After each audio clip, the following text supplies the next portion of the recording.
I was just as surprised as all of you when I realized that they dropped the banner super early for the second half. And just looking at this banner, these looks like some of the worst banners I've ever seen in Genshin. These 4 stars are actually awful. All 3 of them are really awful characters to have on a banner. Hoyoverse is basically saying do not wish on these banners, spend on Zhangyun and Nahida, but you may want to hear me rant and rave about all 3 of these characters on the 4 stars as well as the 5 stars anyways. However, the weapon banner does have some redeeming qualities, so we'll definitely get to that as well. But we also got the Chiori drip marketing, so we're gonna speculate and talk about what she could possibly do. Let's get started. Welcome to Jello Impact, where we build and test every single character to help you decide who you want to wish for and build. Starting with the 5 stars, Xiao and Yaemiko. Xiao, I think, is in a pretty decent place if you're willing to hyper invest into him. He has a lot of options in terms of high value teammates. The biggest way you're going to be buffering your Xiao right now is by getting yourself a copy of Zhangyun and as many copies as Farazan as you possibly can, really looking for her C6. Zhangyun's going to be awesome for Xiao, allowing him to not play in circle impact with Bennett, increasing his damage in single target and keeping it about the same in AoE, but having more quality of life by providing more energy, less circle impact, and just less clunky to play overall, alongside Farazan, and then you're going to be running him with Farina. So the overall damage ceiling of the team has never been higher for Xiao. He's got some of the lowest value constellations in the game, so although it might seem like it's a shame to have Farazan on the Zhangyun banner instead of the Xiao banner, the best thing you could do is get as many copies of Farazan as you can. Zhangyun does have solid vertical investment constellations. Not really her C1, although it is good for exploration, but maybe the ones beyond that. Really, it's usually going to be better for Xiao to get Zhangyun constellations unless you're going all the way to C6 for Xiao, and even then, it doesn't work in single target. So his constellations are really a product of the old style of Genshin Impact where they're not super valuable. Even his C1, which looks great, isn't really that useful in practice. So if you're looking to main Xiao, just getting 1 copy is absolutely enough, and then just deck yourself out with Zhangyun, with Farazan C6, and with Farina, and you're good to go. Going over to Yaemiko, she's a character that has a lot more options than Xiao does in terms of best teammates. Of course, Xiao does have other options, the Bennett teams, the Zhongli teams. You can do some more creative stuff with him as well. So he's got more options. It's not like that's the only team he has that's good. It's just his new latest and greatest best team. But Yaemiko has a bunch of great teams. She's got Yaemiko Aggravate. You can also run that Aggravate team with Zhangyun as well. And also her newest best team, I don't know about best, but one of her best teams for sure is Chevron. If you happen to get a copy or 2 of Chevron,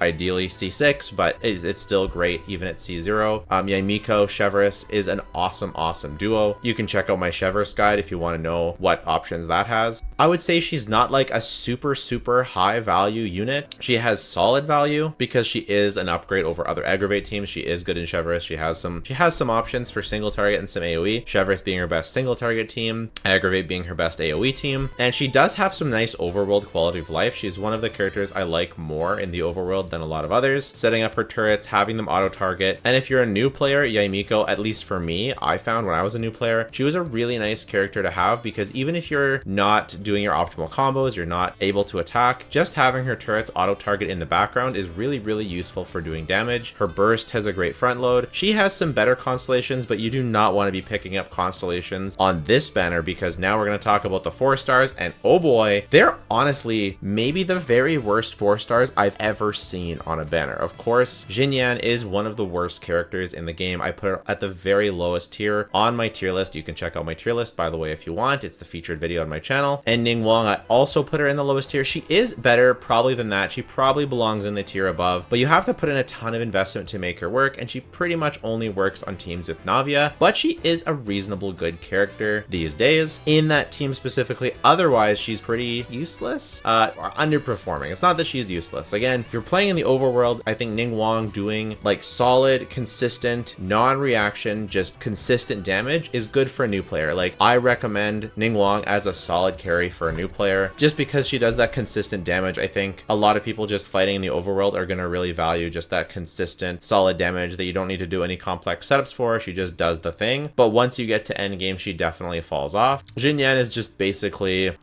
she's dual scaling. So she wants defense for her shielding and she wants attack for her attacks. She can't really do Burgeon stuff because her shield breaks. And just overall, unless you really, really like her, there's not really much that great that you can do with her. Of course, you can make her work. That is one of the wonderful parts of Genshin, is that you can make most things work, and Jin Yan you definitely can, but she definitely has some of the lesser options out of basically any of the characters. Now, you might be thinking, Jello, but Yao Yao, such a good character. Yao Yao's amazing, and you're right, she is, but she's amazing at C0. She doesn't need any constellations to perform well. Her constellations barely really do anything for her. They have a little bit of buffing here and there, but it's nothing that you need, nothing that really increases the power of your teams in a very noticeable way. It is highly recommended you just have your one copy of Yao Yao and get out, and you can pick Yao Yao as your free Lantern Rite 4-star. It's kind of nice that you can go Yaimiko and Yao Yao together on this banner. They go very well together, but I would have wanted to see Official or a Sucrose on the banner to round it out to make it actually good and worth pulling on. As it is, I'm very sorry, Zhao wanters and Yaimiko wanters. This is the worst banner of all time in Genshin Impact, especially considering that neither of these 5-stars, they're only 5-stars that you go for if you like them. Neither of them are ceiling DPSs. Both of them are great, very good DPSs or even great DPSs. Neither of them are top tier. None of this is recommended. None of this is,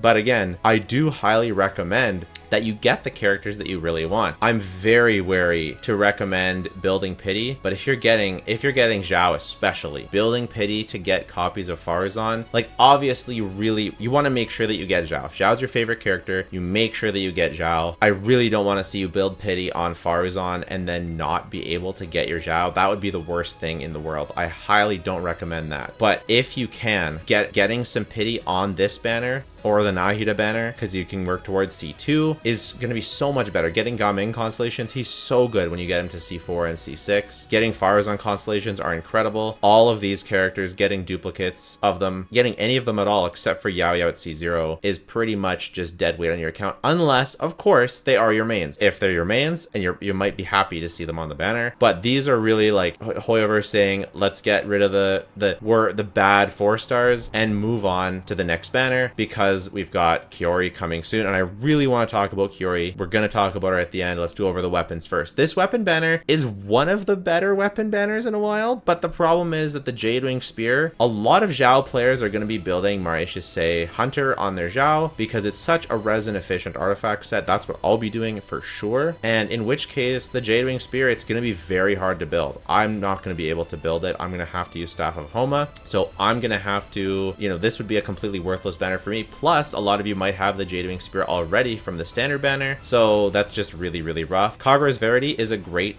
weapon. It's great on Yaimiko. It's great on Nahida. It can be one of Nahida's best in the slot, if not her best in slot weapon if she's building for damage. It's a very good stat stick on a lot of catalysts like Klee. It's Yanfei's best in slot, unless Tomb is better on her now, I'm not sure, but it's just generally a really great catalyst weapon. And the 4-stars are pretty good. Widsith, one of the best catalysts. It's really great on Yai, really great on Nahida. Favonius Lance, the best polearm in the game, a must-have on your account. I don't recommend wishing on the weapon banner for Favonius Lance because only a 50% chance of even getting a rate-up weapon and only a 1 in 5 of getting Favonius Lance. That's really rough, but it is a great weapon to get. Lithic Blade, not that good because there's really no characters that really can use this and no teams that can use this. The Sword, the Lion's Roar, it is really good on Kaching. It's her best in slot. It's good on National for Sing Cho if you're using Raiden on the team. He does a lot of damage vaping his skill and also with his burst, so it's a really good weapon on him in that team. It's good on a couple other characters. Generally, like I think it's good in Taser Ayato, but generally you won't be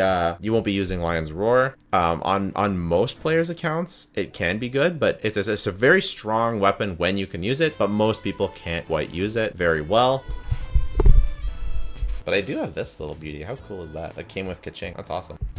And then the stringless. The stringless is a really good weapon. It's one of Fischl's best weapons. It works on Venti very well. It can be good on Yolan if you don't need the energy from Favonius. Not her best 4-star option, but a solid one. It's overall just a great bow. Good on Tainari. But again, this weapon banner doesn't come together and be like, you know, you need to wish on me, mostly because of the Jadewing Spear. The Jadewing Spear for me is a big no-no because you can get it from standard banner. So it's crazy how much of a skip all of this is, especially considering the quality of banners we have right now. This is a really good banner to get to wish on. Shenyun's going to be great. Again, subscribe for my day one guide coming out tomorrow night, as well as getting constellations or just getting your C0 Nahida, getting gaming constellations, getting Farazan constellations. So much better than the next banner. The reason why they're doing this, by the way, is because it's Lantern Rite, and on Lantern Rite, they will often release the banners early for people to plan their spending, I guess, because Chinese people get they give a lot of gifts around this time, the Lunar New Year, and they often spend it on Genshin. So I guess I don't know exactly why they released the banners early, but maybe it's just as like gesture of goodwill or something. But it would have been nice to see some actual good 4-stars. I'm really surprised with the quality of 4-stars for Lantern Rite. Normally the Lantern Rite 4-stars are bangers and the 5-stars are bangers. This is the most dud Lantern Rite I've ever seen in terms of banners. I'm shocked, honestly. I'm shocked. But let's talk about Chiori. What will Chiori do in the meta? And first of all, this design is hot. It looks so good. The dual wielding swords, the Inazuma getup, she looks amazing. It's like Yoimiya, but way more badass. I don't know. She looks super cool. I'm a sucker for swords, dual wielding swords, the Japanese aesthetic. I keep telling my wife wears her hair like this pretty often. So yeah, my wife would perfectly be able to cosplay this. Absolutely fantastic. I am so excited for this character. This is the character besides Clorinde that I've been the most excited about for all of Fontaine. Maybe even more than Clorinde. The only thing about Clorinde is we've had more information about her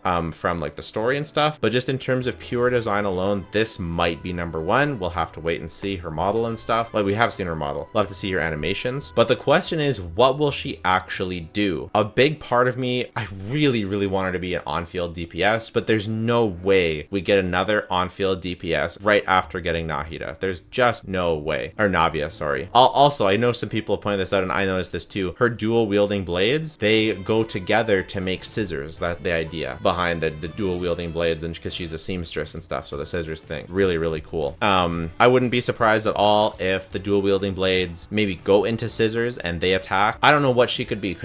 She could be a Geo healer and replace Bennett on Navia teams and replace Bennett on Ito teams, or Zhongli on Ito teams. Could she be an off-field DPS? Could she be some sort of support? She'd be on-field DPS. I'm gonna call either off-field DPS or healer, because it just doesn't make sense for her to be an on-field DPS right after we got Navia. Trust me, I know I would love her to be an on-field DPS, but I feel like there's just no way that we get another one right after Navia.